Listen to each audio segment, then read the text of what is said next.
আসসালামু আলাইকুম চাচি আম্মা, কেমন আছেন আপনি? সুমন ভাই, আমি পাখি। আরে পাখি তুই? আপনি একটু তাড়াতাড়ি বাড়িতে আসেন। কেন হঠাৎ করে বাড়িতে আসতে হইব কেন? কিরে, তোর কি বিয়া শাদী ঠিক হয়েছে নাকি? কোনো প্রশ্ন করেন না সুমন ভাই, যা কইছি তাই করেন। তাড়াতাড়ি বাড়িতে আসেন। বাড়িতে কোনো সমস্যা হয়েছে? আপনার আব্বা। চুপ করে থাকিস না। আবার কি হয়েছে আমারে ক। আপনার আব্বা অনেক অসুস্থ, আর কিছু জিজ্ঞান না। আপনি তাড়াতাড়ি বাড়িতে আসেন তো।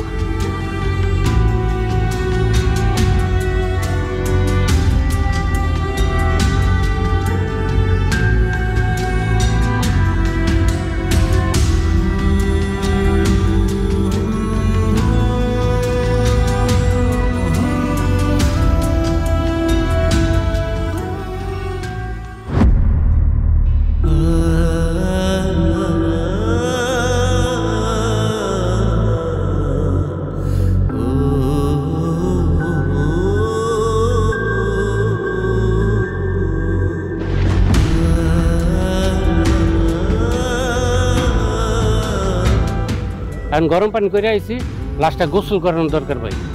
ঠিক আছে, ধর।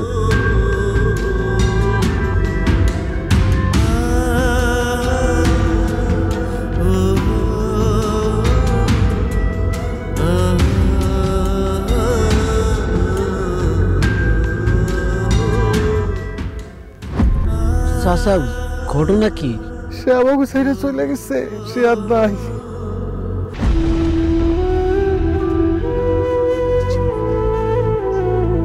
আমার আব্বা নাই মানে? আমার আব্বা কি মরে গেছে?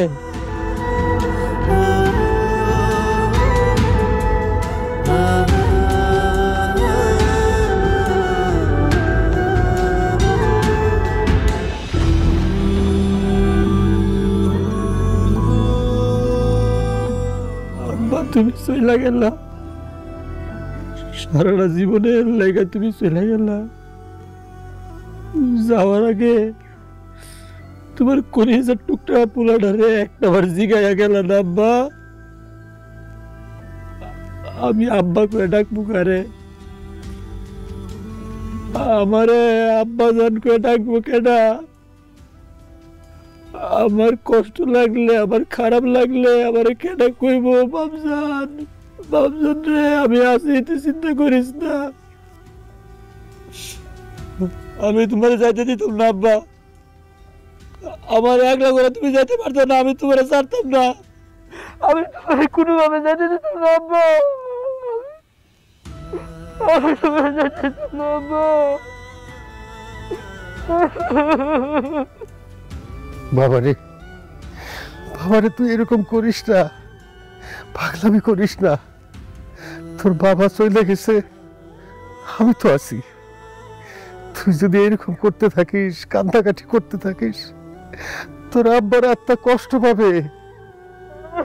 ওঠ বাবা, ওঠ, এরকম করিস না। তোর আব্বার আত্মা কষ্ট পাইতেছে। ওঠ, ওঠ বাবা, ওঠ, ওঠ, ওঠ, ওঠ, ওঠ। আব্বার একটু থাকতে দেন না। আব্বার একটু থাকতে দেন না।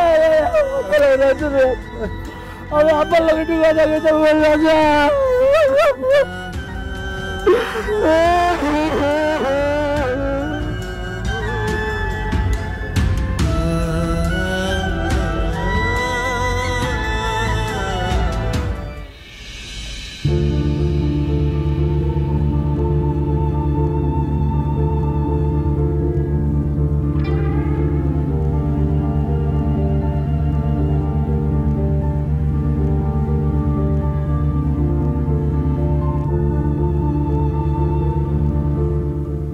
এত কই যাস? আব্বা, জ্যাঠা মারা গেছে। জেঠিমাগো ঘরে তো 3 দিন চুলা চালাইতে পারবো না, তাই জেঠিমা আর সুমন ভাইয়ের জন্য খাবার নিয়ে যাইতেছি। ঠিক আছে, যা।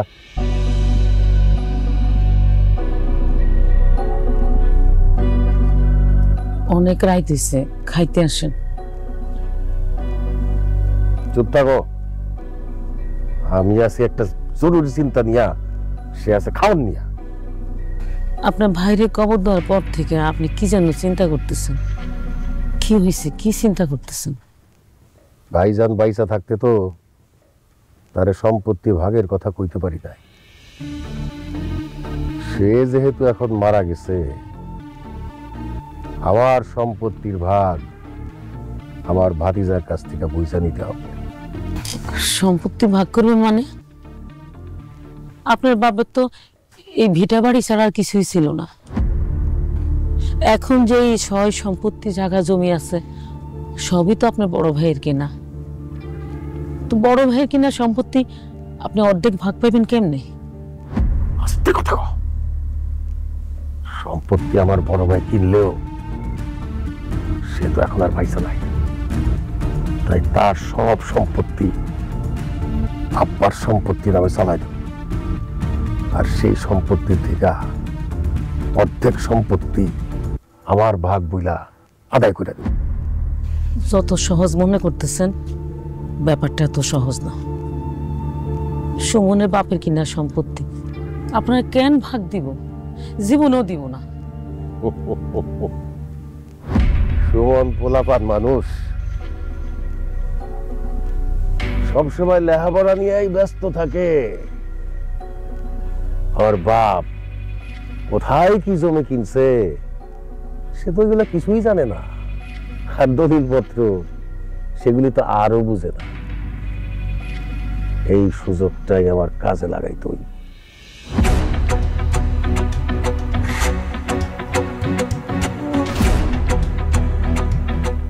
কি কইতেছেন? আপনার ভাতিজা হইল আপনার রক্ত, আপনার রক্তরে ঠগাইবেন, আপনি জুলুম করবেন? চুপ থাক। প্রত্যেক দিন যে গামলা বইরা বইরা ভাত খাস, পত্রিকা আসে।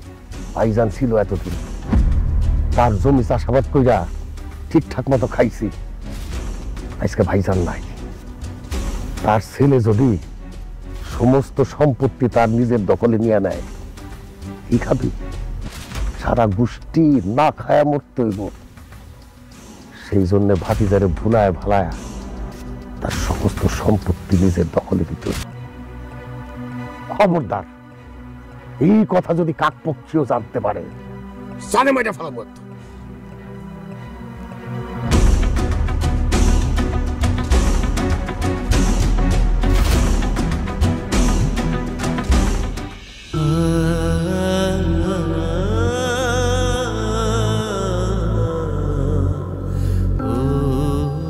জেঠিমা সারাটা দিন অনেক কান্নাকাটি করছেন, কিছু তো খানো নাই। এখন একটু খায়া নেন, নয়তো আপনার শরীর খারাপ করবো। মানে আমার খাইতে মন চাইতেছে না, খাওয়ান গলা দিয়ে নামবো না, আমি খাবো। সুমন ভাই, আপনি তো অন্তত খায়া নেন। বাড়িতে এলে সবসময় আব্বারে লইয়া একলগে বয়ে খাইতাম। আজকে আব্বা নাই, আব্বারে ছাড়া খাইতে হইব। এটা চিন্তা করলে বুকটা ফাইটা যাইতেছে আমার। আমি খাইতে পারবো না রে। সুমন বাবাজি, ঘরে আসোস? জি চাচা, আসেন, ভিতরে আসেন।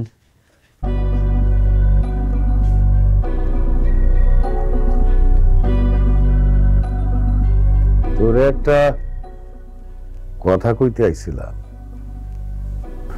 জানি এই সময় কথাটা কোনটা ঠিক না,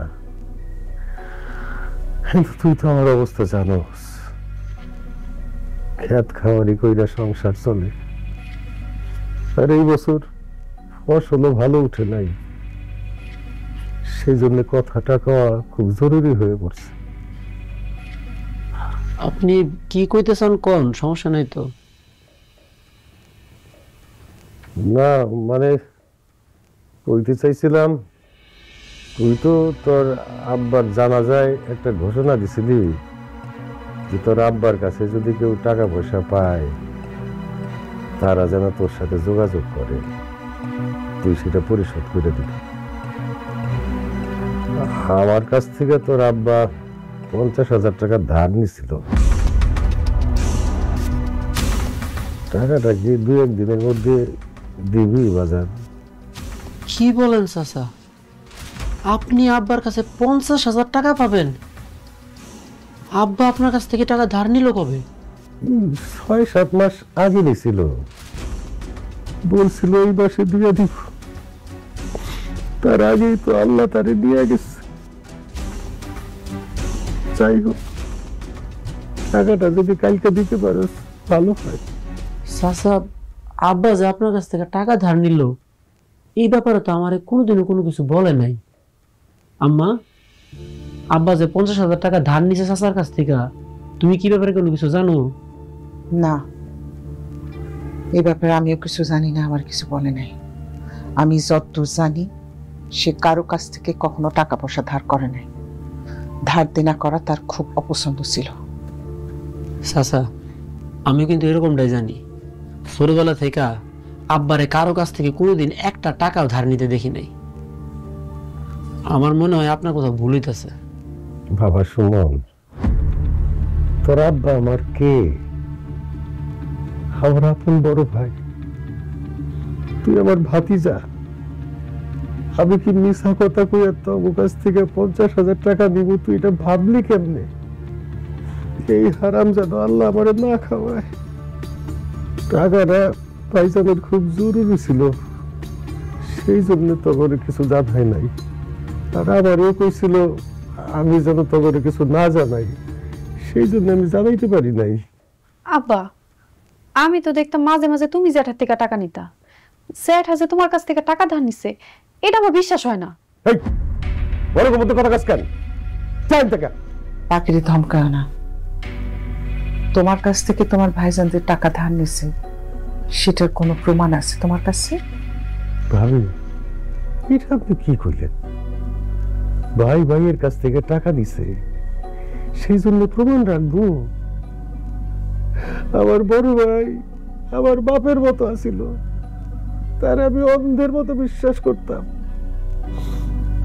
এখন আপনারা যদি টাকাটা না দিতে চান আমার কোনো সমস্যা নাই। ছোট ভাই টাকা বড় ভাই খায় ফেলাইছি, সেইটার দাবি আমি করবো না।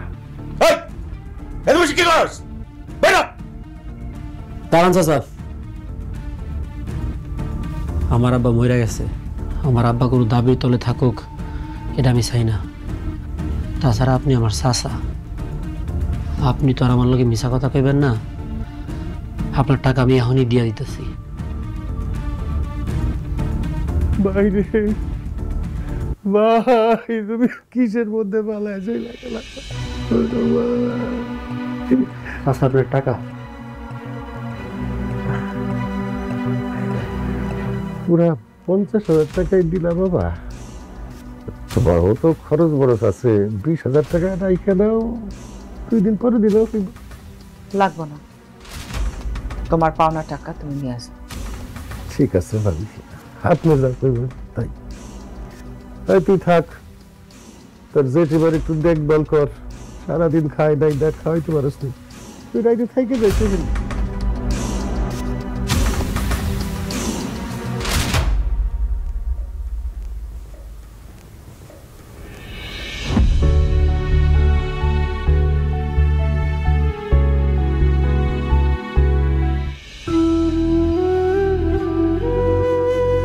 রব্বি রহমহুমা কামা রব্বায়ানি সাগীরা।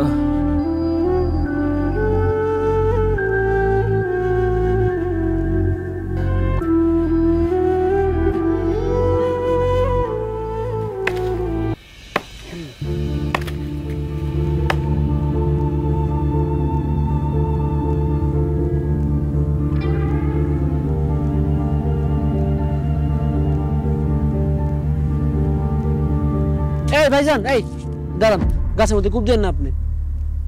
কি ব্যাপার চাচা, আপনি এই গাছ কাটতেছেন কেন?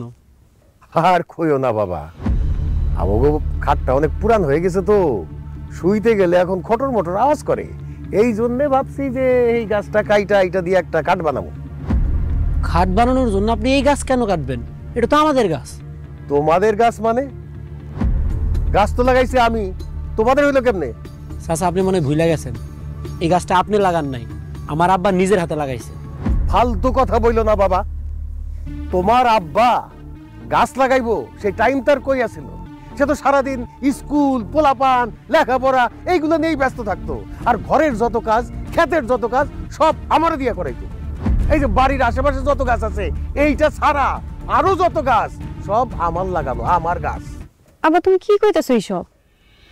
জ্যাঠাই গাছের নিচে বৈশাখ আমারে কত কথা কইতো। জ্যাঠা নিজের মুখে আমারে কইছে এই গাছ জ্যাঠা লাগাইছে। এই তুই বড় মধ্যে কথা কস কেন? আর সে যদি কইয়াও থাকে সে মিছা কথা কইছে। চাচা আমার আব্বা জীবনে কোনোদিন একটা মিথ্যা কথা বলে নাই, এটা গ্রামের সবাই জানে। ওরে বাপ রে বাপ, তোমার আব্বা মনে হয় ফেরেশতা ছিল, মিছা কথা কইতো না। আরে দিনের মধ্যে 101টা মিছা কথা কইতো। এখন বিরক্ত করে না, যাও আমার গাছ কাটতে দাও। এই গাছ কাট। খবরদার, গাছের মধ্যে আর একটা কোপও দিবেন না। চাচা আপনি খুব ভালো করে জানেন এই গাছটা আমার আব্বাই লাগাইছে। তারপর আপনি যেহেতু বলতেছেন এই গাছ আপনি লাগাইছেন, আমি মাইনা নিলাম আপনার কথা, কিন্তু জায়গাটা তো আমাদের। আমাদের জায়গার মধ্যে যেহেতু গাছ, তার মানে গাছটাও আমাদের। এই গাছ আপনি কোনোভাবেই কাটতে পারবেন না। এই লোকজন এগুলো নিয়ে আপনি চলে যান। তুমি কি আমারে থ্রেট দাও? হ্যাঁ দেখছো সিদ্দিক, আমার ভাতিজা, আমার বড় ভাইয়ের ছেলে, সে তার চাচারে, আপন চাচারে থ্রেট দেয়। ওই মিয়া, তুমি তো একটা বেদ্য হয়ে গেছো গা। হ্যাঁ, তোমার চাচা মুরব্বি, হ্যাঁ লোকে চোখ রাঙে কথা কও মিয়া। হ্যাঁ, এই তুমি না শহরে থেকে লেখাপড়া করো, লেখাপড়া করে কি করছো? মানুষ হতে পারছো? বেদ্য বৈশা আসতো একটা। আমি মোটেও কোনো বেয়াদবির কথা বলতেছি না, লেখাপড়া করছি বলে ন্যায্য কথা বলতেছি। চাচা চাচা আপনি খুব ভালো করে জানেন না চাচা, এই গাছটা আমার আব্বা নিজের হাতে লাগাইছে, আমার বাপের স্মৃতি। আপনি এই কাজটা করেন না, এই গাছটা কাটার নাম নেই। আমরা আল্লাহ কোথাও দোয়া লাগে চাচা। পারবো না, চাচা সরো। চাচা চাচা আপনি আপনার কথাটা রাখেন। দূরে বিরক্ত করে দাও। আমার আব্বার একটা স্মৃতি। চাচা আমার কথাটা রাখেন না চাচা। আরে দূর। সুমন,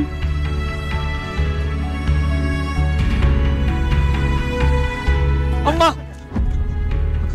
আম্মা দেখছো এই গাছটা আব্বা লাগাইছে না? এটা আমার আব্বার স্মৃতি না আম্মা? কও চাচাই কইতেছে এটা বলে চাচাই লাগাইছে। এই গাছটা চাচাই কাটতে লাগাইতেছে আম্মা। আম্মা চাচারে না করো, আমার আব্বার স্মৃতিটা কাটতে না করো আম্মা, না করো। কাটতে চাইলে কাটুক, সমস্যা নাই। তুই চাচার লোকে বেয়াদবি করবি না। সে যদি মিথ্যা কথা বলে থাকে, উপরে একজন আছে, সে বিচার করবে। চল।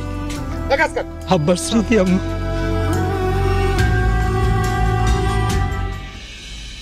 সি আব্বা, তুমি এত খারাপ? তুমি যে জুলুম তোমার ভাবি আর ভাতিজার লোকে করতেছো, আল্লাহ কিন্তু সইব না। অনেক বেশি কথা কস তুই। বেশি কথা কইলে মাইরা কুইটা পালামু। চল এখান থেকে। এই গাছ কাট।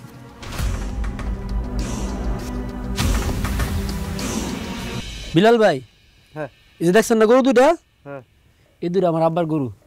দেন তো, এই দুটা দিয়ে হইব না? হ্যাঁ হয়ে যাইব। লোক খাওয়াইবেন কতজন?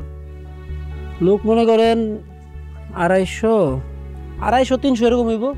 ওই দুইটা গরু দেয়া 4-500 লোক খাওয়াইতে পারবেন। তাই অনেক শখ করে আব্বাই গরুগুলা পালছে। কি ব্যাপার সুমন, এই গরুর গোয়ালের সামনে ওর সাথে কি কথা কইতিস? চাচা আমি চিন্তা করছিলাম কি, আগামী শুক্রবার আব্বার নামে একটা মিলাদ ফরামো। এই গরু দুটা জবাই দিয়া গ্রামের লোকজন সবাই দাওয়াত দিয়ে একটা মেজবানি করবো। গ্রামে তো অনেক লোকজন আছে, সবাই আসলো, খাওয়া দাওয়া করলো, আব্বার জন্য দোয়া করলো। এই জন্য বিলাল ভাইয়ের লগে আলোচনা করতেছিলাম এই গরু দুটা দিয়ে হইব নাকি। বিল্লাল তুই যা এখান থেকে। তোমার কি মাথা টাথা খারাপ হইছে? আমার গরু জবাই দিয়া তুমি তোমার বাবার মেজবানি খাওয়াইবা, এই বুদ্ধি তোমার কে দিছে? এটা কি করেন চাচা? আপনার গরু মানে? এই দুইটা গরু তো আব্বা আপনারা কিনা দিছে পালার জন্য, এগুলো আপনার হইলো কবে থেকে? এই দুইটা গরু তোমার আব্বা আমার কাছে বেইচা দিছে, এখন বুঝতে পারছো? কি আব্বা আপনার কাছে গরু বিক্রি করলো কবে? এ তো 2-3 মাস আগের কথা। তোমার আব্বার হঠাৎ করে কি টাকার দরকার পড়ছে, এর কাছে যায় ওর কাছে যায়, কেউ তার টাকা ধার দেয় না, তখন সে বাধ্য হইয়া গরু দুইটা আমার কাছে বিক্রি করে দিছে। বুঝছো? এখন আপনার কথা আমি বিশ্বাস করি না। আমার আব্বা জীবনেও গরু বিক্রি করে আপনার কাছ থেকে টাকা নিতে পারে না। আর যদি বিক্রি করতো তাহলে আমি জানতাম, তাহলে আম্মা জানতো। কই, আমরা কেউ তো এই ব্যাপারে একটা কথা শুনলাম না। আরে তোমার আব্বা আমার কাছে গরু বিক্রি করছে, সেইটা তোমরা জানবা কি জানবা না, তোমার আব্বা তোমাদের বলবে কি বলবে না, এটা আমার দেখার বিষয় না। গরু দুইটা আমার কাছে বিক্রি করে দিছে, সুতরাং গরুর মালিক আমি। তুমি আমার গোয়ালের সামনে ঝামেলা করো না, যাও এখন যাও। আমি এখান থেকে যাব না। আপনার এই কথা আমি বিশ্বাস করি না। আব্বা যদি সত্যি সত্যি গরু বিক্রি করে থাকে, এটা কোনো প্রমাণ আছে আপনার কাছে? এই, তোমার আব্বা যে গরু বিক্রি করে দেয় সেটার প্রমাণ আছে তোমার কাছে? বুঝতে পারছি, বাপের মতো হইছে পোলা। বাপ যেমন সারাটা জীবন আমার সাথে বাটপানি করে আমার ঠকাই গেছে, পোলাও আইছে আমার সাথে বাটপানি করে আমার ঠকাইতে। যাও তো বাবা, ঝামেলা করে যাও। খবরদার কয়ে দিলাম চাচা, মুখটা সামলায় কথা কন। আমার আব্বারে নিয়ে আর একটা আজে বাজে কথা আপনি বলবেন না। আমি কিন্তু ভুলে যাবো আপনি আমার চাচা, আপনি আমার মুরব্বী। গলা না বায়া কথা কও। মা, মা, তোর এত বড় সাহস, তুই আমার সামনে গলা উঁচা করে কথা কস? তোরে আমি জন্মাইতে দেখছি, তোর মায়ের পেট থেকে বাইরে দেখছি। যাবি তুই? যাবি না, যা কইতেছি যা। ফাজিল কোথাকার। আব্বা তুমি কি মানুষ? তোমার বড় ভাইয়ের সন্তান, তোমার রক্ত, তোমার ভাতিজা, তার গায়ে তুমি হাত তুলতে না? 2 দিন আগে তার বাবা মারা গেছে, একটা এতিম পোলার গায়ে তুমি হাত তুললা? তুমি তো মানুষ না, তুমি একটা পশু। হ্যাঁ হ্যাঁ, আমি পশু, আমি পশু। ওরে ভালো করে কয়ে দে, জীবনে যদি আর কোনোদিন আমি এইখানে দেখছি ওরে কিন্তু আমি খুন করে ফেলাবো। কয়ে দে ভালো করে। আমার চাচা আমারে খুন করব। পাখি চাচি, বাপ মইরা যাওয়ার পরে চাচা এরকম বদলায় যায় কেন? চাচা ভাতিজার শত্রু হয়ে যায় কেন? আমি তো এখন আমার চাচারে আমার নিজের বাপ মনে করি। আমার চাচারে আমি এখন আমার নিজের বাপের মতো সম্মান করি, কিন্তু আমার চাচা কেন আমারে তার সন্তান মনে করতে পারে না? বাবারে, তোর এই প্রশ্নের জবাব আমার কাছে নাই। আমি ব্যর্থ।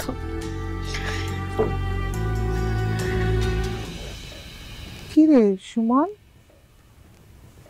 বিকাল থেকে দেখতেছি মন খারাপ করে বসে আসছস। তোর আব্বার কথা কি আজকে বেশি মনে পড়তেছে? ও আম্মা, আব্বার কথা আজকে অনেক বেশি মনে পড়তেছে। একজন বাবা তার সন্তানের মাথার উপরে কত বড় একটা ছায়া, ওইটা আমি আজকে হারে হারে টের পাইতেছি। আব্বা মরে যাওয়ার পরে আমি বুঝতে পারতেছি এই পৃথিবীটা কত কঠিন একটা জায়গা। এই পৃথিবীর মানুষগুলা এত নিষ্ঠুর, এত স্বার্থপর। জানো আম্মা, আব্বা মারা যাওয়ার পরে আমাদের যে আপন মানুষগুলো ছিল ওইগুলো আর আপন নাই, সবাই পর হয়ে গেছে। এইভাবে কইতেছেন কেন সুমন ভাই? জেঠিমা, আমি আছি, আমরা কি আপনার আপন মানুষ না? কোন তোরে কি কেউ কিছু কইছে? আমারে কিচ্ছু জিগায়ও না আম্মা, আমি কিছু কইতে পারবো না। কষ্টে আমার বুকটা ফাইটা যাইতেছে। পাখি, মানে তুই কি কিছু জানোস? সুমন এসব কি করতেছে? কি হয়েছে? জেঠিমা, সুমন ভাই বাবুর্চি বিলাল ভাইরে গরু দেখাইতে নিয়ে গেছিল, সেই জন্য আব্বা রাগ করে সুমন ভাইরে ধাক্কা দিয়া ফালাই দিছে। সুমন, তুই বাবুর্চিকে নিয়ে গোয়াল ঘরে গেছিলি কেন?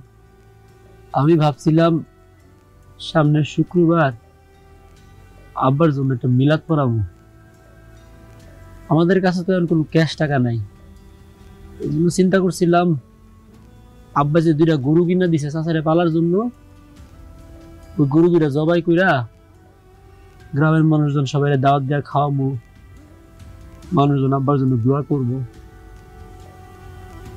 চাচা আমার কি করছে জানো আম্মা? চাচা কয় আব্বা বলে গরু 2টা চাচার কাছে বেচা দিছে।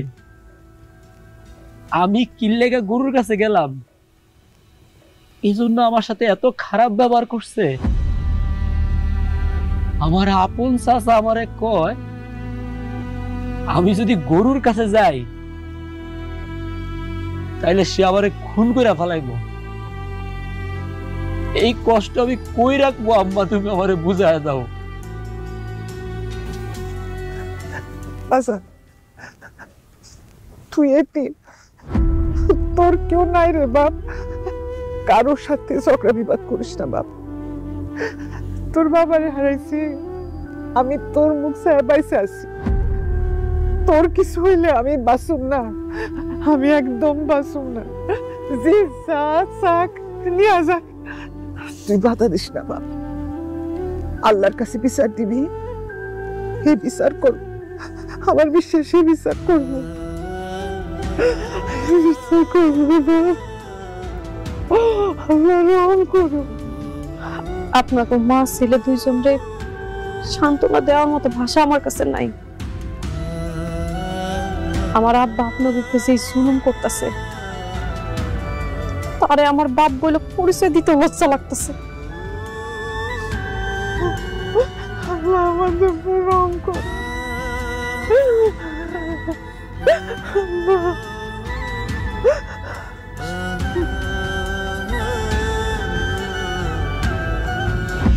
ওই চালায় কাজ কর, হ্যাঁ এরকম চাকরি উঠাই দে, উপরে দিয়ে দিব।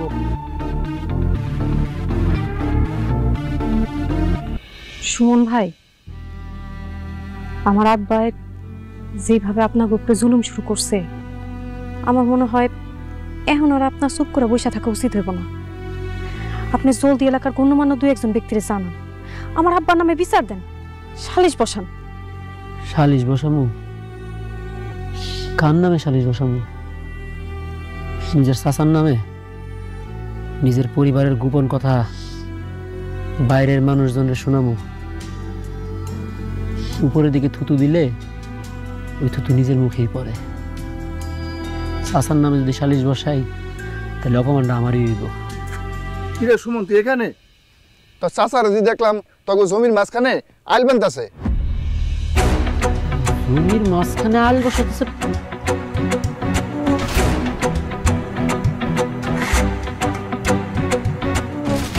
এদিক দিয়ে মাটি উঠাই দেবো, উপর দিয়ে দিয়ে দিব। এই আপনারা এগুলা কি করতেছেন? এই মেয়ে রাখেন, এই রাখেন, আপনি রাখেন, এই কূপ দিবেন না, খবরদার কইলাম আপনার জমির মধ্যে কোনো কূপ দিবেন না। এই আপনি সরেন। চাচা এগুলা কি? আপনি জমির মাঝখান দিয়ে আইল বানতেছেন কেন? বোঝো নাই কেন আইল দিতেছি? এই জমির অর্ধেক তোমার আর অর্ধেক আমার, এই জন্য জমির মাঝখান দিয়ে আইল দিয়া আমার অর্ধেক আমি বুঝে নিতেছি। আপনি এটা কেমন কথা কইলেন? আপনি ক্ষেতের অর্ধেক মালিক মানে? আমার আব্বাই নিজের টাকা দিয়ে জমি কিনছে, এই জমির মালিক তো আমার আব্বাই।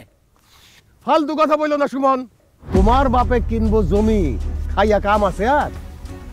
এই জমি আমার পৈতৃক সম্পত্তি, এই জমির মালিক তোমার দাদা মানে আমার বাবা, সেই জন্য এই জমির অর্ধেকের মালিক আমি। চাচা, আমার আব্বাই আমার ছোটবেলা থেকেই কইছে যত জায়গা সম্পত্তি আছে এগুলা কোনোটা আমার দাদার ছিল না, আমার দাদার কিছুই ছিল না। আমার আব্বা নিজের কষ্ট পরিশ্রমের টাকা দিয়া সব জায়গা সম্পত্তি করছে। শুধু শুধু আমার উপরে এই জুলুমগুলো আপনি আর করেন না। আমার বাপের জমি থেকে আপনি সরে যান। আমার জমির থেকে আমি সইরা যাবো এইটা তুমি ভাবলা কি কইরা সুমন? শুধু এই জমি না তো, যত জমি বাকি আছে সব জমির মাঝখান দিয়া আইল দিয়া আমার ভাগ আমি বুঝা নিব। অর্ধেক জমি আপনি দখল করবেন মানে? আপনি কি মগের মূল্য পাইছেন? জমি যদি আপনারই অর্ধেক হয়ে থাকে তাহলে আমার আব্বাই যখন বাইসা ছিল তখন আপনি কথাগুলো তুললেন না কেন? তখন কেন আপনি জমির ভাগ নিলেন না? তোমার বাবা আমার বড় ভাই আছিল, সে তো খালি আমার বড় ভাই আছিল না, সে তো আমার বাপের মতো ছিল। সেই জন্য তো সাহস করে তার সামনে আমি ভাগের কথা কইতে পারি নাই। এখন তোমার আব্বা নাই, মানে আমার বড় ভাই নাই, এই জন্যে আমার ভাগ আমি বুঝা নিতেছি। আমার সাথে এই আজাইরা পেছাল পাইলে তো কোনো লাভ নাই সুমন। তুমি দলিল দেখো, দলিলের মধ্যে স্পষ্ট করে লেখা আছে এই জমির মালিক গফুর গাজী, তোমার দাদা মানে আমার বাবা। চাচা, আমি আমার দুইটা হাত জোর করে আপনারে কইতেছি, এসব জমি জমার দলিল পত্রগুলো আমি বুঝি না, আমি এগুলো বুঝতেও চাই না। আমার বাপে বাইজা থাকতে নিজের মুখে আমারে কইছে, আমার এগুলা দেখা দেখা কইছে এই জায়গা সম্পত্তি সব আমার বাপের। আল্লাহ কোথার দুহাই লাগে আপনি আমার বাপের জমি থেকে সইরা যান, নাইলে আমি কিন্তু ভুইলা যামু যে আপনি আমার চাচা লাগেন। আমারে রাগায় না সুমন, আমারে রাগাইলে কিন্তু অবস্থা খুব খারাপ হয়ে যাবে। এই যে কোদাল দেখতেছো না, কোদাল দিয়ে এক কোপে কল্লা আলাদা করে দেব। আব্বা অনেক হয়েছে, আর না, তোমার বড় ভাই তো মরেই গেছে, 2 দিন পর তো তুমিও মরবা। মিথ্যা কথা কয়া জুলুম কইরা নিজের রক্ত নিজের ভাতিজারে আর ঠকায়ও না, উপরওয়ালা সহ্য করব না। এই যে এই জমি যে তোমার না এটা তো আমিও জানি। আব্বা আব্বা সুমন ভাই করে আর ঠকায়ও না। আব্বা চলো এখান থেকে। আব্বা নয়তো আমি জীবনে কোনোদিন তোমার বাপ বলে পরিচয় দিব না। কি কইলি? কি কইলি তুই? তুই আমারে বাপ বইলা পরিচয় দিবি না? মায়ের চাইতে মাসির দরদ বেশি হয়ে গেছে। আরে আমি তোর বাপ, আমারে সাপোর্ট না কইরা তুই অন্য মানুষের সাপোর্ট করস? তোর তো বাইচা থাকার কোনো অধিকার নাই। তোরে তো আমি স্কেম বাইরেই ফেলামু। এত বড় মায়েরকে হাত দিছেন? অবশ্যই দেব। মানুষের বাচ্চা না? আরে মানুষের বাচ্চা না। চাচি এই চাচি, আরে ছাড়েন আপনি। সি সি সি সি ছাড়েন না, মায়েরা মরে যাবো আমরা। আল্লাহ মানুষের বাচ্চা না। আল্লাহ তাআলা মায়েরা চালে দেন, মরে যাবো মায়েরা। কেউ না চাইরা দেন। ছাইরা দিলাম, এইবারের মতো ছাইরা দিলাম। তোর মাইয়ারে কয়ে দিস আমার কাছে যদি দাগ গলাইতে আসে জাগার মধ্যে পুইটা ফেলামু। আর তুই তুই কি এখান থেকে যাবি না আমার খারাপ রূপ তুই দেখতে চাস? কোনটা? চলে যেতেছি আমি, এখন চলে যেতেছি, কিন্তু মনে করেন না আমি আপনার ছাইরা দিমু। আমি বিচার বসামু, সালিশ বসামু, গ্রামের সব লোকজনের আমি ডাইক কানমু। আপনি কি মনে করছেন আপনার ক্ষমতা দেয়া ইচ্ছা মতো আমার বাপের সব জায়গা তুমি দখল করবেন? আপনি কেমনে দখল করেন এটা আমি দেখা ছাড়মু। আরে যা যা, কি সালিশ বসাবি তুই? তোর সালিশ আমি দেখবো। তুই কি সালিশ করস সেটাও আমি দেখবার চাই। এই তুই বাড়াবাড়ি করিস না রে ভাইয়া।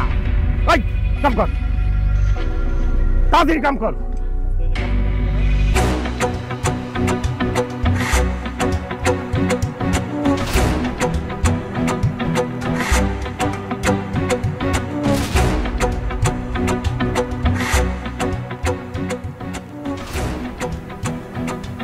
আসসালামু আলাইকুম চাচা। ওয়ালাইকুম আসসালাম। আরে সুমন, বাবাজি দেখো এতিম হয়ে গেছে ছেলেটা। তো কেমন আছো বাবাজি?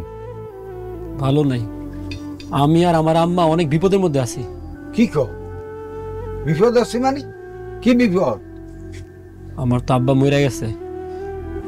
আব্বা মরে যাওয়ার পরে আমার চাচা, যে লোকটারে সারা জীবন নিজের বাপের মতো মনে করছি, সে এখন আমাদের উপরে অত্যাচার করতেছে, আমগুলোকে জুলুম করতেছে।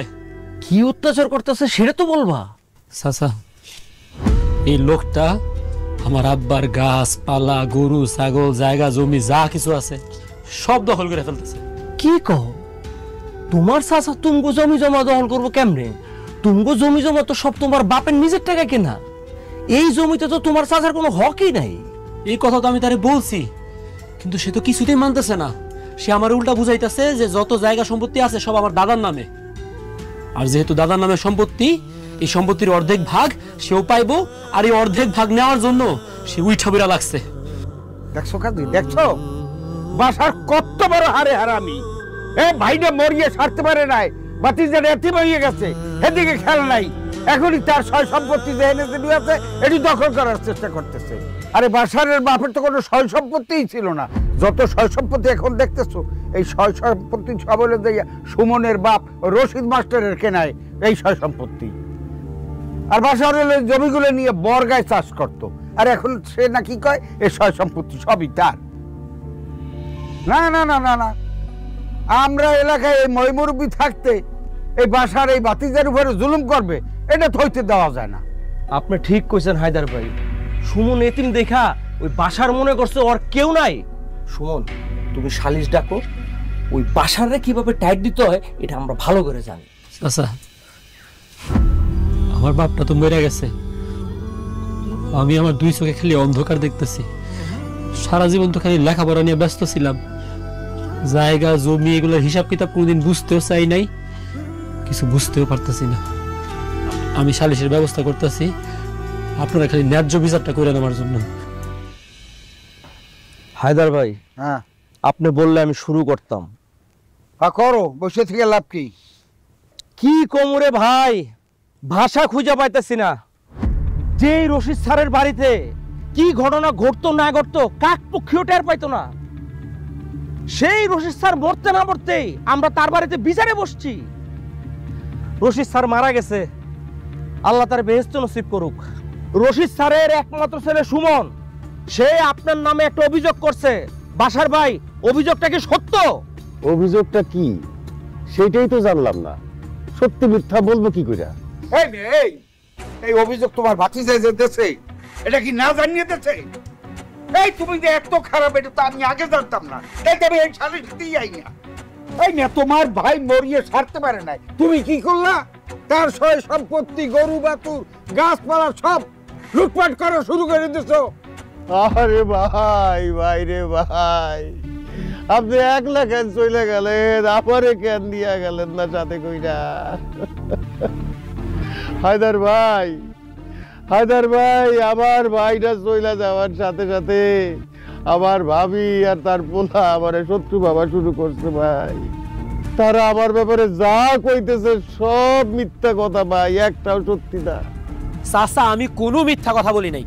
আপনি বুকের মধ্যে হাত দিয়া বলেন তো, আপনি আমাকে জমির মাঝখান দিয়ে আইল বাইন্ধা অর্ধেক জমি দখল করেন নাই? আমি তো কোনো জমি দখল করি নাই, আইল দিয়া আমি আমার অংশ বুঝে নিছি। ওই জমি রশিদ স্যার তার নিজের টাকা কিনছে, আইন অনুযায়ী ওই জমি পাবে সুমন। আপনি জমির মাঝখানে আইল কেন দিবেন?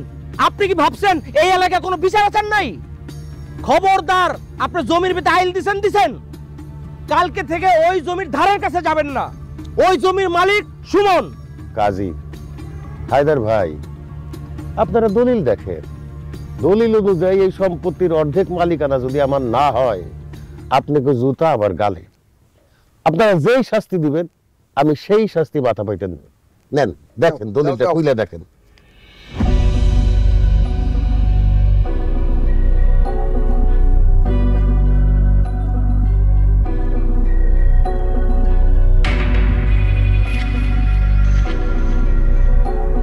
হায় হায় হায় হায়, রশিদ স্যার একটা শিক্ষিত মানুষ হইয়া এই একটা কাজ করলো। ভাবি, রশিদ স্যার একটা শিক্ষিত মানুষ হইয়া এটা কি কাজ করলো বলেন তো আপনি? কেন ভাইজান, আমার স্বামী কি করছে? রশিদ সরকার নিজের টাকায় জমি কিনলেও সে দলিল তো রেজিস্ট্রি করছে তার বাবা গফুর গাজীর নামে। দলিল অনুযায়ী এই জমির মালিক তো রশিদ স্যার কোনোদিনই ছিল না। জমির মালিক গফুর গাজী, মানে আপনার শ্বশুর। এসব কি বলতেছেন ভাই? আমি যদ্দূর জানি আমার স্বামী যা জমি জমা রাখছে সব নিজের নামে রাখছে। ভাবি, আমরা তো তাই জানতাম, কিন্তু দলিল তো অন্য কথা বলছে। বাসার ভাই, আপনার ভাই নিজের টাকাটা জমি কিনা তার বাবার নামে কেন রেজিস্ট্রি করছে? ভাবির কারণে। মানে মানে কথাটা তো এই ভরা মজলিসে বলাটা ঠিক না, এটা আমাদের পরিবারের একেবারে গোপন কথা, কিন্তু পরিস্থিতির চাপে পড়ে আমি না বুঝতে পারতেছি না। আমার ভাবি দেখতে অনেক সুন্দরী, আমার ভাইয়ের বয়সটা তার থেকে একটু বেশি হওয়ার কারণে উনি আমার ভাইরে মাইনে নিতে পারেন নাই। ওনার আরেকটা ছেলের সাথে সম্পর্ক ছিল, আর সেইটা আমার বড় ভাই জাইনা ফেলেন। জানার পরে উনি সমস্ত সম্পত্তি আমার আব্বার নামে কইরা ফেলেন, যাতে কইরা ভাবি আমার ভাইরে ভুল ভাল না বুঝে জমি নিতে পারে, বা অন্য কারোর সাথে পালাই গেলে তখন তো জমি নিয়ে একটা ঝামেলা হবে। খবরদার কই দিলাম চাচা, আমার মান নামে আর একটা নোংরা একটা আজাবাজা কথা যদি আপনি কইছেন, জিব্বাটা টান দাও, আমি এখন চিরালাম। এই নিয়ে চুপ করো তুমি। এরা দেখতেছো না মুরব্বীরা কথা বলতেছে, এর মধ্যে তুমি কেন কথা বলো? লেখাপড়া তো শিখছো, লেখাপড়া শিখে তো মানুষ হও নাই, অমানুষ হইছো। তোমার চাচা যেটা বলছে ওইটাই সত্য। আর তোমার মায়ের যে অন্য এক লোকের সাথে সম্পর্ক ছিল সেটা তো আমরা আগে থেকেই জানতাম। আল্লাহ দোহাই লাগে, এই বড় মজলিসে আমার ছেলের সামনে আমার এত বড় অপবাদ দিয়ে না, এইসব সব মিথ্যা কথা। আমি আমার স্বামীরে খুব ভালোবাসতাম, সে আমার অনেক ভালোবাসতো, এইটাই সত্যি। আপনি আপনার স্বামীরে ভালোবাসেন না আপনার স্বামী আপনারে ভালোবাসে এইগুলো আমাদের জানার কোনো দরকার নাই। আজকে আমরা মোটামুটি সালিশের মীমাংসা পেয়ে গেছি। হায়দার ভাই আপনার রায়টা দিয়ে দেন। গ্রামবাসী সুমন অভিযোগ করছে তার চাচা নাকি তার সমস্ত সয় সম্পত্তি দখল করছে, আর যে কারণে বাসার ভাইকে আমরা বাধা দিছিলাম। কিন্তু দলিলপত্র দেখা যা বুঝলাম তার নিজের টাকায় এই জমি কিনলেও রশিদ স্যার জমি রেজিস্ট্রি করছে তার বাবার নামে। যেহেতু তার বাবার নামে সম্পত্তি, নিয়ম অনুযায়ী তো দুই ভাই তার সম্পত্তির মালিকানা। বাসার ভাই যেহেতু এই জমির মাঝখানে আইন দিয়েছে, এটা তার প্রাপ্য, এটা সে ঠিক কাজ করছে। এখন বাসার যে জমি দখল করছে সেই জমির মালিক এখন বাসারই। আর শোন, এই সুমন, তুই আর তোর মা এই জমির ভাগাভাগি নিয়ে যদি কোনো কথা বলছো তাইলে এই গ্রামবাসী সবাই মিলিয়া তোদের এই গ্রাম ছাড়া করবে, এই কথাটা শুনেই দিলাম। সালিশি আজকে এখানেই শেষ, আপনারা যার যার মতো সবাই যাইতে পারেন, যান। এই চলো।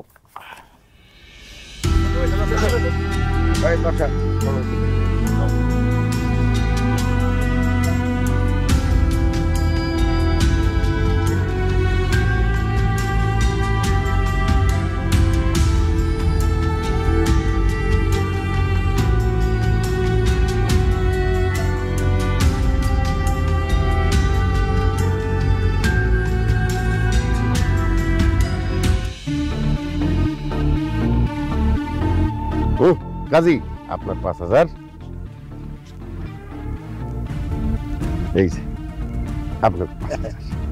আপনাদের সাথে কথা ছিল 5-5 10,000 টাকার, বুঝা পাইছেন তো? বুঝা তো পাইছি, কিন্তু আর একটু বাড়ায় দেন না বাসার ভাই। কেন? আপনাদের সাথে তো কথাই ছিল, সালিশে আমার পক্ষে রায় হইলে আপনাকে দুইজনের 10,000 টাকা দিব। 10,000 টাকাই তো দিলাম, আবার বাড়াই দিতেছেন কেন?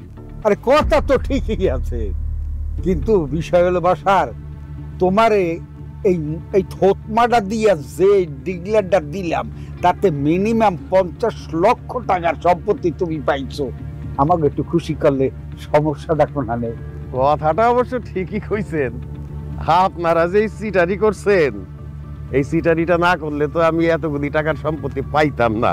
নেন, আরো 5,000 টাকা বাড়াই দিলাম, নেন ভাগ করে নিয়ে নিয়েন দুইজনে। আচ্ছা ঠিক আছে, কাজী খাও আমার পরে বিল করবো। আচ্ছা ঠিক আছে, সেটা না হয় থাকলো, কিন্তু বাসার ভাই আমার একটা কথা কোন তো, এত অল্প সময়ের ভিতরে এই নকল দলিলটা আপনি ম্যানেজ করেন কেমনে? আরে ভাই, টাকা দিলে বাঘের চোখও পাওয়া যায়, আর এটা তো নকল দলিল, টাকা দিয়া কিনা বলাইছি। ওরে কাজী, তুই আর আমি কি পাজি, এর চেয়েও বড় হারে হার আমি দেখি এই যা।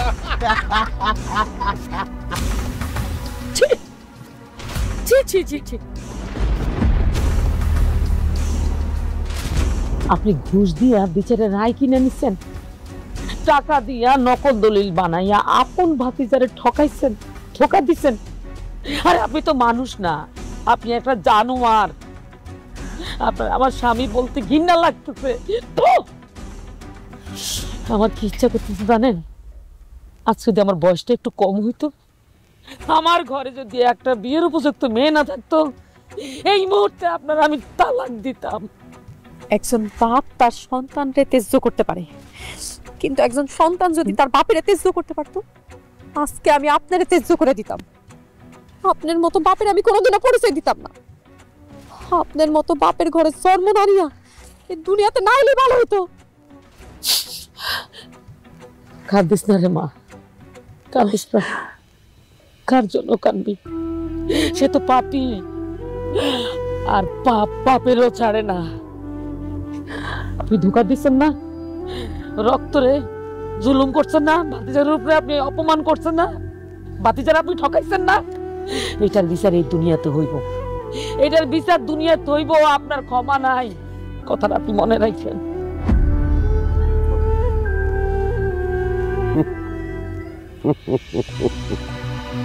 মাইয়া মানুষ নাদান অবুঝ, আমি যে এই কাজগুলা করতেছি, নকল দলিল বানাইয়া সম্পত্তি নিতেছি, কার জন্য?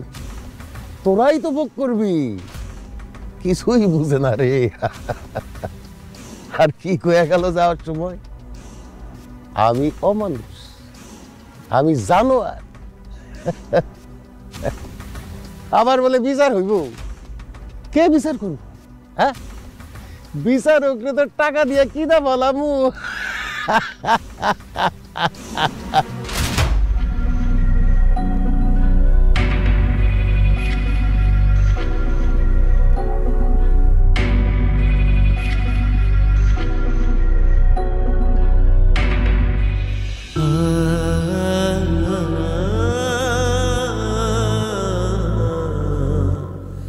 সুমন, তোর চাচাই খুব খারাপ একজন মানুষ।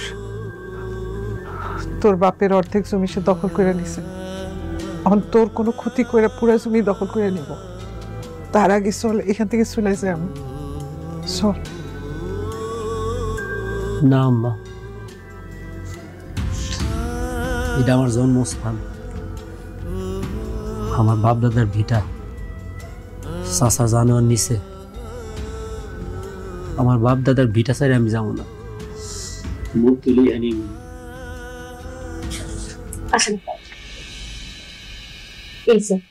ইনি হলো রশিদ স্যারের ছেলে সুমন ভাই, আর ইনি হলো আমার জেঠিমা রশিদ স্যারের স্ত্রী। আসসালামু আলাইকুম। ওয়ালাইকুম আসসালাম। মা, তোমারে তো চিনলাম না। আমি ফারজানা ইয়াসমিন, উপজেলা ভূমি অফিস থেকে এসেছি। শুনলাম রশিদ স্যার মারা গেছে, ওনার নামে একটা দলিল এসেছে, সে দলিলটা আপনাদেরকে বুঝিয়ে দিতে আসলাম। আবার কিসের দলিল? রশিদ স্যার মারা যাওয়ার আগে তার সমস্ত সম্পত্তি তার একমাত্র ছেলে সুমন গাজীর নামে রেজিস্ট্রি করে দিয়ে গেছে। কি? এই নিন তার দলিল। এটা আপনি কি কইতাছেন ম্যাডাম? আমার আব্বা সম্পত্তি আমার নামে কিভাবে লেখা দিল? আমার আব্বার নামে তো কোনো সম্পত্তি ছিল না। আমার আব্বা সব সম্পত্তি করছে আমার দাদার নামে, গফুর গাজী। এই কথা কে বলেছে আপনাদেরকে? আমার চাচাই বলছে, বাসার গাজী। উনি তো আমার একটা দলিল দেখাইছে, ওই দলিলের মধ্যে সবকিছু লেখা ছিল।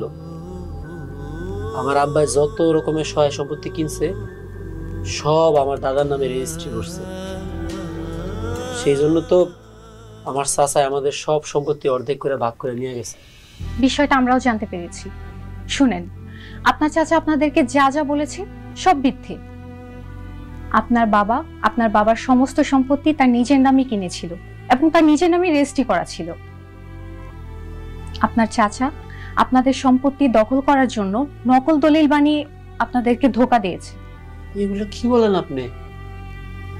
আমার চাচা নকল দলিল বানায় আমার বাপের সম্পত্তির অর্ধেক ভাগ করে নিয়ে গেছে? সুমন ভাই, আপা যা কইতাছে সব সত্যি। আমার আব্বা নকল দলিল বানায় জ্যাঠার সব সম্পত্তি আপনাদের কাছ থেকে নিয়ে নিতেছে। আর যারা বিচার করতেছিল ওরা তো ঘুষখোর, ঘুষ খায় আব্বার পক্ষে রায় দিছে। এই সম্পত্তির আসল মালিক আপনি। মানুষ এত খারাপ হইতে পারে আমি ভাবতেও পারি না। তোর আব্বাই সেই মানুষটারে এত ভালোবাসতো, তার বউরে সন্তান রে এইভাবে বঞ্চিত করলো, এইভাবে বেইমানি করলো। বেইমান? এত বড় বেইমানি? এই বেইমানির শাস্তি আমি দিব। সুমন, সুমন, সুমন, আমার কথাটা শুনবা।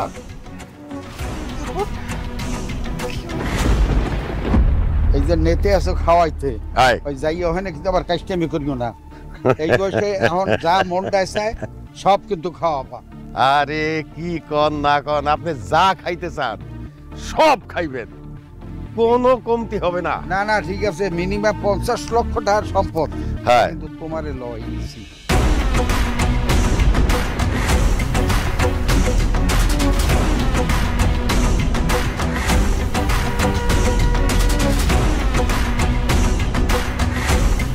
কি গোড়া তাকায় রইছস কেন? হাতে আবার দাও নিয়ে দাঁড়ায় রইছস, কাহিনী কি? সিটার বাটপার মিথ্যাবাদী, তুই জোর করে আমার বাপের অর্ধেক সম্পত্তি দখল করছস। আর এই হারামির বাচ্চাগুলা ঘুষখোর, এগুলারে ঘুষ খাওয়ায়া তুই বিচারের রায় নিজের পক্ষে নিছস।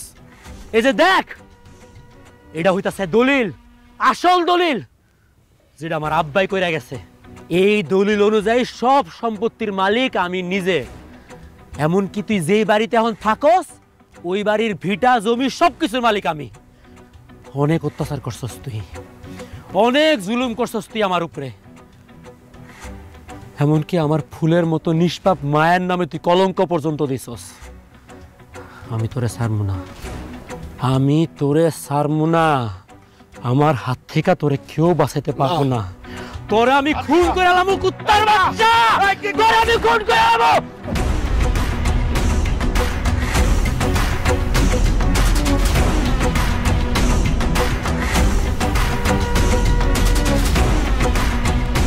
বাচ্চা খারাপ, বাচ্চা মাপ চাই, মাপ চাই। তোর কোনো মাফ নাই, তোর কোনো ক্ষমা নাই, অমানুষের বাচ্চা। তোরে আজকে আমি খান গেলাম। বাসার বাসার কইতাছি, তোরে আমি আজকে বাবা রে, আমার স্বামীকে তুই খুন করিস না, আমার বিধবা করিস না, মাফ করে দে। ওরে তুই মানিস না, আমি বিধবা হইতে চাই না। সে যত খারাপই হোক আমার তো স্বামী। আমি বিধবা হয়ে এটা তুই চাইস না রে বাবা, তুই এই কাজটা করিস না। জানটা ভিক্ষা দে, মাফ করে দে বাবা।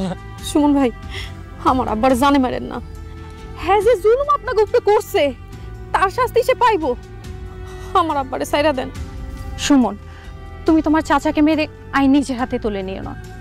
উনি তোমাদের সাথে অন্যায় করেছে, তোমাদের ভূমি দখল করেছে। আমি এটা অলরেডি পুলিশকে জানিয়েছি, পুলিশ আসছে, পুলিশ এসে ওনাকে ধরে নিয়ে যাবে, আইন ওনাকে যথাযথ শাস্তি দেবে।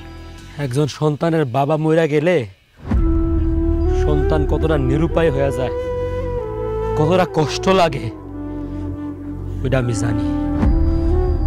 তাই সন্তানের সামনে আপনার আমি আজকে খুন করলাম না। একজন নারীর স্বামী মইরা গেলে ওই নারী কতটা অসহায় হয়ে যায়, কতটা গঞ্জনার মধ্যে দিয়া যায়, ওইটা আমি আমার মায়ের দীক্ষা বুঝছি। এই দুইটা মানুষ, খালি এই দুইটা মানুষের দায়িত্ব আজকে আমি আপনারা ছাইরা দিলাম। আজকে আপনারা আমি জানে মারলাম না, কিন্তু যে পাপ আপনি করছেন এই পাপের কোনো ক্ষমা নাই। এইটা শাস্তি আপনারে পাইতেই হইব। আমি আপনারে পুলিশে দিব, আপনারে আমি পুলিশে দিব, আপনারে ঘরে বন্দি করে রাখবো, পুলিশ আই আপনারে লয়ে যাব। এই শোন,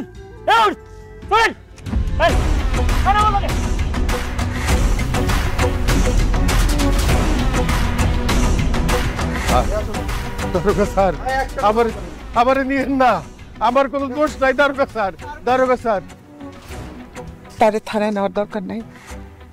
আমাদের ওনার বিরুদ্ধে কোনো অভিযোগ নেই। এটা তুমি কি কইলে আম্মা? তোমার কোনো অভিযোগ নাই মানে? এই অমানুষটা কি কি করছে তুমি ভুলে গেছো? খবরদার আম্মা, তুমি আমার আটকায়ও না। এই অমানুষটা দিনের পর দিন কি অত্যাচার করছে, কি জুলুম করছে আমগোর লোকে তুমি ভুলে গেছো? আমগরে ভিটা মাটি ছাড়া করতে চাইছে। তুমি যে এই লোকটার ভাবি, তুমি যে মায়ের সমান, তোমার নামে কি কি আকথা কুকথা চড়াইছে এই লোকটা। আর আজকে তুমি কইতাছো তোমার কোনো অভিযোগ নাই? হ্যাঁ সুমন, আমি কিছু ভুলি নাই, কিন্তু হে তোর চাচা, তোর আব্বার আপন ছোট ভাই, তোর রক্ত। জানোস তোর আব্বা এই লোকটারে কত ভালোবাসে। এই লোকটার কোনো ক্ষতি হোক তোর আব্বা জীবনেও চায় নাই। মানলাম তোর চাচা একটা ভুল করছে, তাই বলে তারে জেলে দিয়ে দিবি? সেই মানুষটারে তোর আব্বা এত ভালোবাসত, সেই মানুষটা জেলে থাকলে তোর আব্বার মনে অনেক কষ্ট হইব মা। তোর চাচা জেলে গেলে তোর পরিবারে মান সম্মান থাকবো, তোরও তো মান সম্মান চাইব। তাছাড়া কথা আছে না, পাপরে ঘৃণা করো, পাপিরে না। উনি আমাদের সাথে যা করছে আমি সব ভুলে গেছি। বাবার তুইও ভুলে যা। দারোগা সাহেব, ওনারে ছেলে নিয়ে না। ভাবি, আপনারা এত বড় মনের মানুষ আমি বুঝতে পারি নাই। আমি আপনাদের সাথে কি না করছি, আমি আপনাদের উপরে কত অত্যাচার করছি, জুলুম করছি, দলিল জাল কইরা আমি আপনাকে সম্পত্তি নিজের নামে লেখায় দেওয়ার চেষ্টা করছি। তারপরেও আপনি কইতেছেন আমার জেলে না নিতে।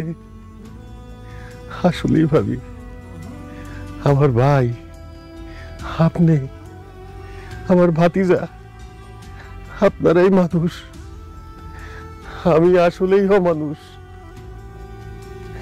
ছোটবেলায় বাবা যখন মরে গেছিল, আমার বড় ভাই আমারে বাবা মায়ের আদর স্নেহ দিয়ে বড় করছে। লেখাপড়া করি নাই, লেখাপড়া করতাম না, খালি দুষ্টামি বান্দরামি কইরা বেড়াইতাম, ফাঁকি দিছি। আব্বা মারা যাওয়ার পরে জমি জমা যা ছিল সব বেচা দিয়া উড়াইছি।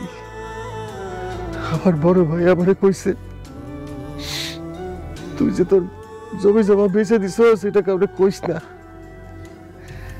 এই যে বাড়িটাই আমি থাকি, এই জমিও আমি বেচে দিছিলাম। সে আমারে কইছে, তোর কোথাও যাইতে হইব না, তুই এইখানেই থাক। আমি, আপনি আমার মায়ের মতো আমার স্নেহ করছেন। সেই বড় ভাই, সেই ভাবি, সেই ভাতিজা, সেই রক্তের সাথে আমি বেইমানি করছি ভাবি। আমার তো শাস্তি পাইতে হইব।